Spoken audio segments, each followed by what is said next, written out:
हाँ, अपने इष्ट का त्याग नहीं करना चाहिए।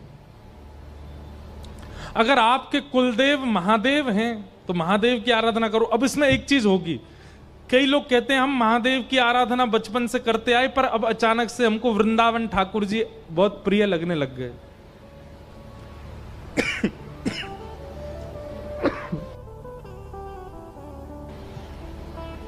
हम बचपन से महादेव की आराधना करते आए हैं, अब हमको वृंदावन के प्रति रुचि हो रही है।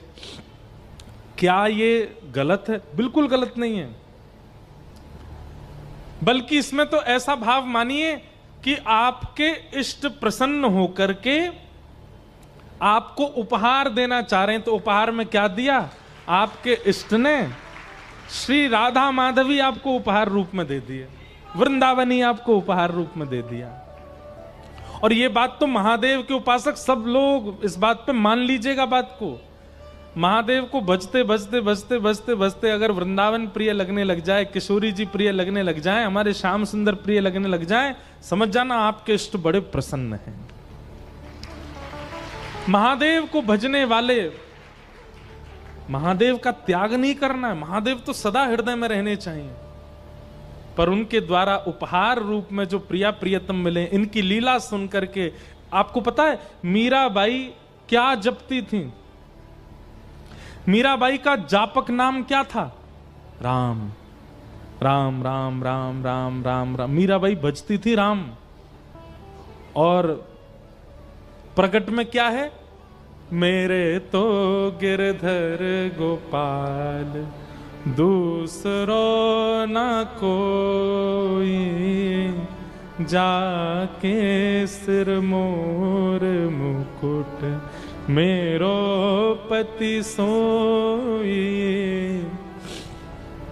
अब इसमें एक बात बहुत ध्यान से सुनिएगा, आपके इष्ट देव तो महादेव हैं, पर राधा कृष्ण आपके देव नहीं हैं। उनसे आपका कोई संबंध है, वो आपके कोई अपने हैं, या तो आपके सखा हैं, या तो आपके प्रियतम हैं, या तो आपके बंधु हैं, या तो आपके माता पिता हैं, या तो आपके कुछ तो हैं। इष्ट आपके महादेव ही रहेंगे। लेकिन महादेव को भजने से यदि राघवेंद्र सरकार सीताराम जी प्रिय लगने लग जाए, तो सीताराम जी आपके कौन है? वो आपके कोई संबंधी हैं, फिर आपका उनसे कोई संबंध है। राधा कृष्ण प्रिय लगने लग जाए तो उनसे आपका कोई संबंध है। अब वो संबंध आप अपने गुरु कृपा से ढूंढिए, वो आपके सखा हैं, भाई हैं, मित्र हैं, भैया हैं, कौन है? संबंध है। ठीक वैसे ही वृंदावन चंद को भजते भजते यदि महादेव प्रिय लगने लग जाएं, तो ये समझो कि राम जी ने, कृष्ण ने प्रिय होकर के उपहार रूप में महादेव दिए हैं। महादेव से कोई संबंध मानो, उनको सखा मान लो, उनको मित्र मान लो, उनको गुरु मान लो, पर इष्ट का परिवर्तन नहीं होना चाहिए। इष्ट तो इष्ट ही रहने चाहिए, हृदय में तो वही रहने चाहिए। चाहे मुख से कुछ भी भजो, चाहे हृदय से किसी को भी लगाओ। मीराबाई राम भजती हैं क्योंकि राम उनके इष्ट हैं, पर कृष्ण को वो प्रियतम मानती हैं, वो प्रियतम रूप में मिले मीराबाई को।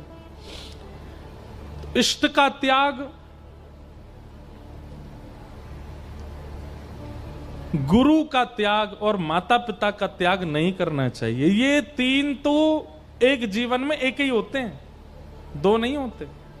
हाँ, गुरु के संबंध में यदि बात आती है तो शिक्षा गुरु बहुत हो सकते हैं, जिनसे आप सीखते हो, जिनसे आप ज्ञान लेते हो, वो गुरु आपके अनेक हो सकते हैं, पर दीक्षा गुरु तो एक ही होंगे।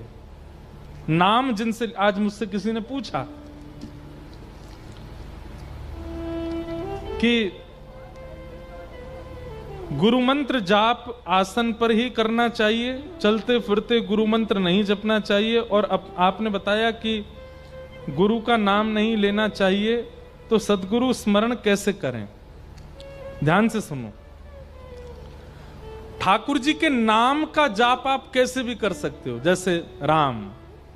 अब राम राम राम राम राम राम आप चलते फिरते कर सकते हो, कृष्ण कृष्ण कृष्ण कृष्ण आप चलते फिरते कर सकते हो, श्री राधा श्री राधा श्री राधा आप चलते फिरते कर सकते हो। लेकिन यही अगर मंत्र रूप में प्राप्त हो जाए तो मंत्र जब प्राप्त होता है वो तो आपको बैठ के ही पाना होगा, बैठ के ही भजना होगा, बैठ के ही उसका आस्वादन करना होगा।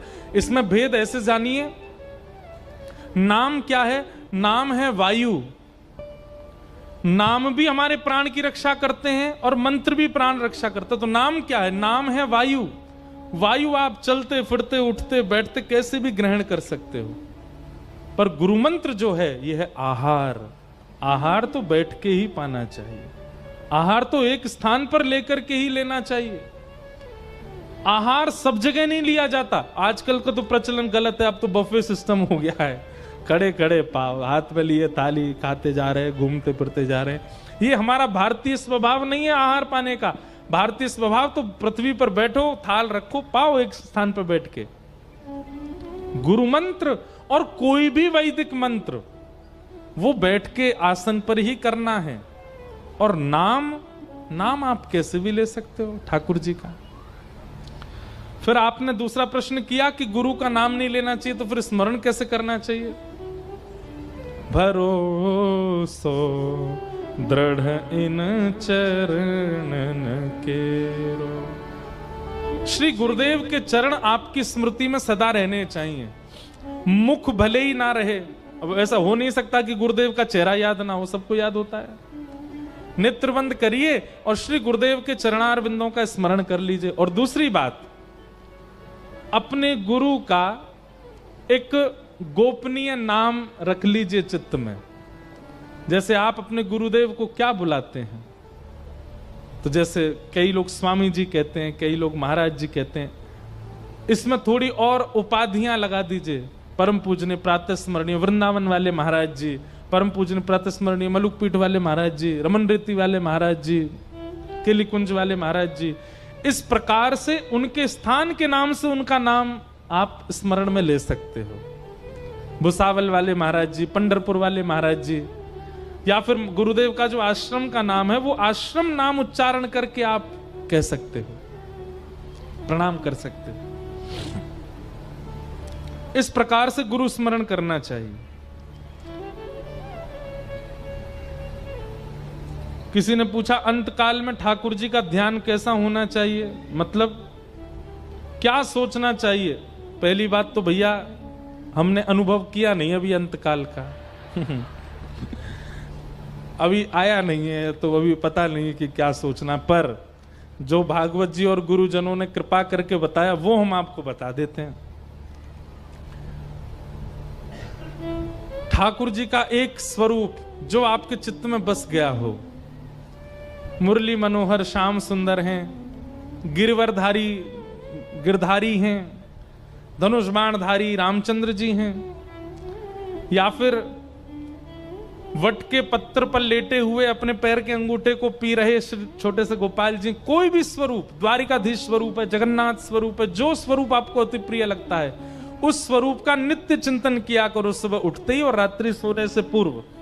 और ठाकुर जी से प्रार्थना करो, नाथ जब भी प्राण जाए पीतांबरी कसी हो, मुखड़े पे एक हंसी हो, छवि मन में ये बसी हो, जब प्राण तन से निकले। इतना तो कहना स्वामी, जब प्राण तन से निकले। ठाकुर जी से नित्य प्रार्थना करो नेत्र बंद करके। अगर आपको पंडरीनाथ जी का स्वरूप बहुत अच्छा लगता है तो नित्य प्रार्थना करो, हे नाथ जब प्राण निकल रहे हो ऐसे ही आके ठाड़े हो जाना सामने। ना तो उस समय पत्नी दिखे, ना पति दिखे, ना बच्चे दिखे, ना परिवार दिखे, धन ना दिखे, व्यापार ना दिखे, कुछ ना दिखे। बस लास्ट के वो 1 सेकंड, 5 सेकंड, 7 सेकंड, इससे ज्यादा नहीं चाहिए हमको। 1 मिनट तो चाहिए ही नहीं। अंतिम श्वास निकल रही हो नाक से, बस प्राण जा रहे हो, उस समय आप इस रूप में मेरे सामने आ जाना। और उसके लिए अभी से चिंतन करना प्रारंभ करो। सुबह उठते ही ठाकुर जी का वही स्वरूप, रात्रि सोने से पहले भी वही स्वरूप, और जब जब अवसर मिले ध्यान लगा करके उसी स्वरूप का चिंतन और उनसे निवेदन करो कि हमारे अंत काल में आ जाना नाथ। और कुछ नहीं चाहिए, निश्चित ठाकुर जी आएंगे अंत काल में दर्शन देने। क्योंकि श्रीमद् भागवत कहती है अंते नारायण स्मृति, उसके लिए जीवन भर स्मरण करना पड़ेगा, तभी अंत में नारायण आएंगे स्मरण के लिए। फिर किसी ने कहा पूछ रही के लौठा की कहानी बता दीजिए। अब आ ही रही है। इंद्र ने मेघमालाओं की वर्षा। अब यहां कई प्रश्न कर सकते हैं कि फिर ब्रजवासियों ने अपना इष्ट क्यों बदल दिया। एक बात सुनो, इष्ट कहते किसको हैं? जो भाग्य बदलने की क्षमता रखता हो, इष्ट वही होता है। देवता तो अनेक होते हैं, भगवान तो कई बन जाते हैं, पर भाग्य बदलने की सामर्थ्य सब में नहीं होती।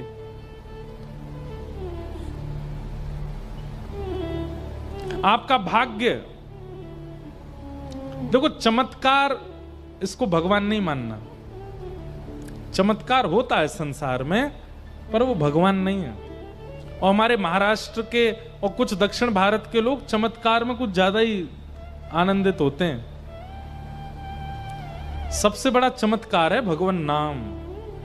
उसको गाना प्रारंभ कर दीजिए, ऐसे ऐसे चमत्कार होंगे, ऐसे ऐसे आनंद होंगे, ऐसे ऐसे अनुभव होंगे। बस नाम का आश्रय ले लीजिए। कलयुग केवल नाम आधारा, सुमिर सुमिर नर उतरहि पारा। लेकिन लोग क्या कर रहे हैं आजकल? नाम का आश्रय नहीं लेते। बाबा हमारे घर में ऐसा ऐसा हो रहा है, और उससे ये कह दो नाम जपा करो, नहीं जपेगा। लेकिन उसी को बोल दो सुन, मंगलवार के दिन आधी रात को तैयार होकर के नए कोरे कपड़े पहन के पीपल के पेड़ के नीचे जाकर के बैठ जाना, और एक मटका में जल भर लेना, उसमें अक्षत पुष्प आदि डाल करके पीछे की तरफ फेंक देना, पीछे मुड़ के मत देखना। और वहां से घर आकर के घर आना, और घर आते आते क्या बोला? राम राम राम राम बोलते आना, नाम जप करना पूरे रास्ते। और घर आकर के आसन पर बैठ करके कम से कम नहीं तो ठाकुर जी का 108 माला तुमको करनी है। अब उसको सीधा कह दो 108 माला करनी है, नहीं करेगा। और उसको ऐसे बता दो ये करना है, ऐसे करना, नए कपड़े पहनने, मटका फोड़ना, यूं करना। ओ महाराज जी बहुत ऊंची चीज है, यही करना है हमको, ऐसे करना है।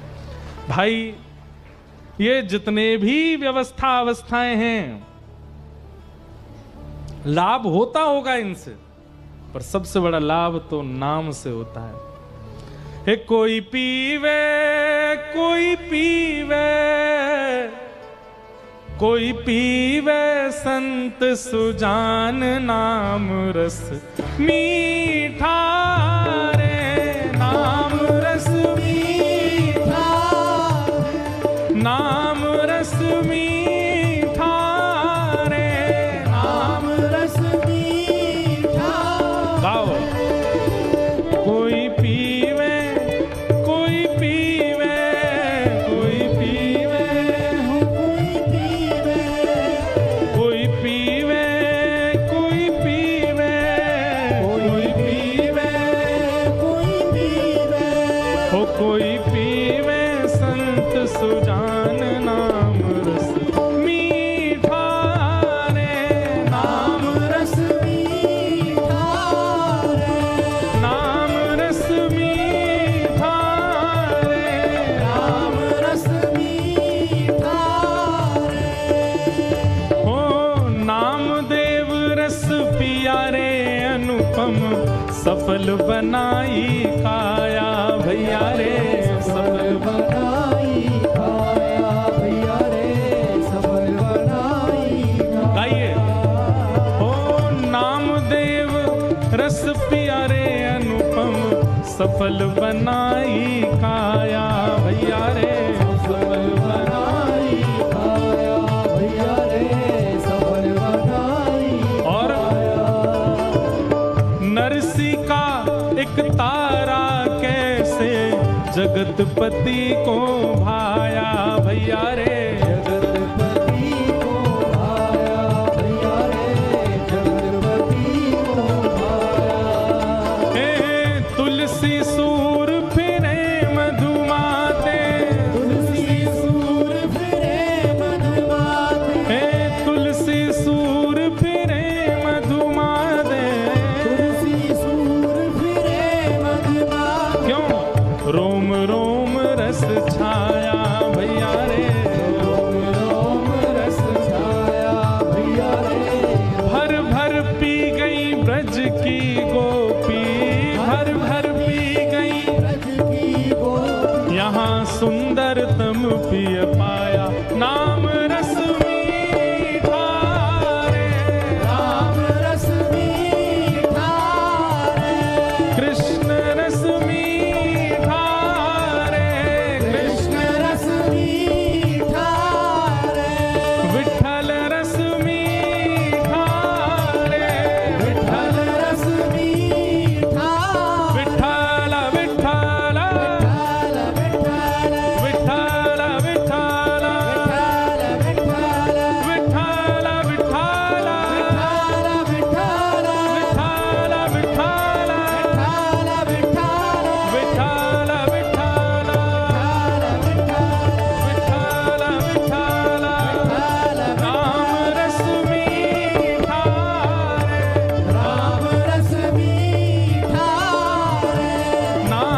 इस नाम रस को और किसने पिया?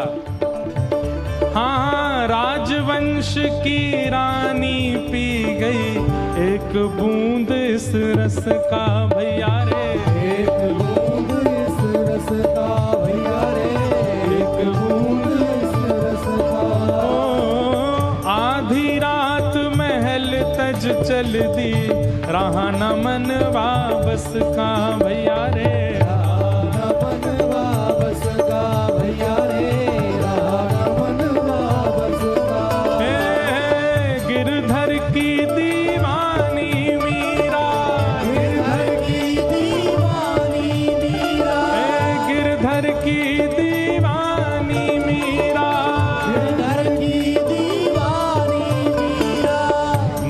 छूटा अपयश का भैया रे, ध्यान छूटा अपयश का भैया रे, ओ ध्यान छूटा अपयश का भैया रे, ध्यान छूटा अपयश का।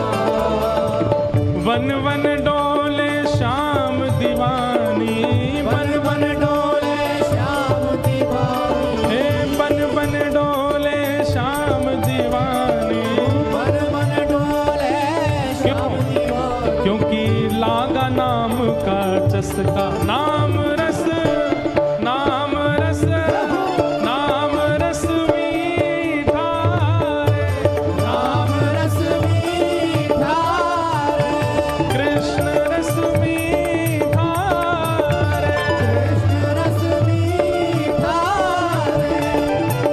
कोई पीवे, कोई पीवे, कोई पीवे, कोई पीवे, कोई पीवे, हाँ कोई पीवे, कोई पीवे, हाँ कोई पीवे, कोई पीवे संत सुजान नाम रस मीठा रे, नाम रस मीठा रे, कृष्ण रस मीठा रे, कृष्ण रस मीठा रे, हे नाम रस मीठा रे, नाम रस मीठा रे। हे ऐसा पी गया संत कबीरा, मन हरि पाछे डोले भैया रे, मन हरि पाछे डोले भैया रे, मन हरि पाछे डोले। कृष्ण कृष्ण जय कृष्ण कृष्ण यहाँ नस नस पार्थ की बोले भैया रे, नस नस पार्थ की बोले भैया रे, नस नस पार्थ की बोले। हे चाक हरी रस मगन नाचते, चाक हरी रस मगन नाचते, ओ चाक नाम रस मगन नाचते, रस मगन नाचते। सुख नारद शिव भोले भैया रे, सुख नारद शिव भोले, ओ सुख नारद शिव भोले भैया रे, सुख नारद शिव भोले। कोई पीवे, कोई पीवे, कोई पीवे, कोई पीवे, हाँ कोई पीवे, हाँ कोई पीवे, कोई पीवे, हाँ कोई पीवे, ओ कोई पीवे संत सुजान नाम रस मीठा रे, नाम रस मीठा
माझा में